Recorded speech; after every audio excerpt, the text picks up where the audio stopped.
بسم اللہ الرحمن الرحیم۔ السلام علیکم۔ میں ہوں شیخ وقاص۔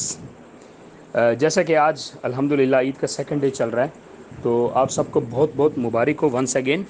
تو ابھی جو میں اہم ٹاپک پہ بات کرنے جا رہا ہوں، عید سے ایک دن پہلے میں نے ایک ویڈیو بنائی تھی کہ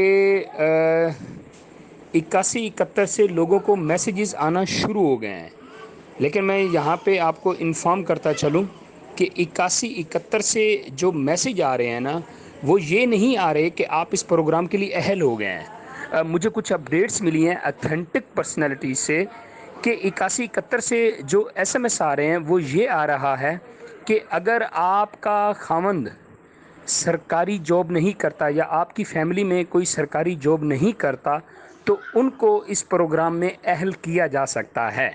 81-71 سے یہ والا میسج وصول ہو رہا ہے۔ اب آپ کو اگر کوئی 81-71 سے کوئی اس سے بھی زیادہ اہم میسج وصول ہوا ہے تو آپ مجھے کمنٹس کریں تاکہ میں اس کے اوپر ویڈیو بنا سکوں میں۔ تو ابھی تک جو اتھینٹک پرسنالٹی سے جو مجھے اتھینٹک انفارمیشن ملی ہے وہ یہی ملی ہے کہ فی الحال 81-71 سے یہ میسج آ رہا ہے کہ آپ کی فیملی میں اگر کوئی سرکاری ممبر نہیں ہے تو آپ کو ہم اہل کر سکتے ہیں یا آپ کو اہل کیا جا سکتا ہے۔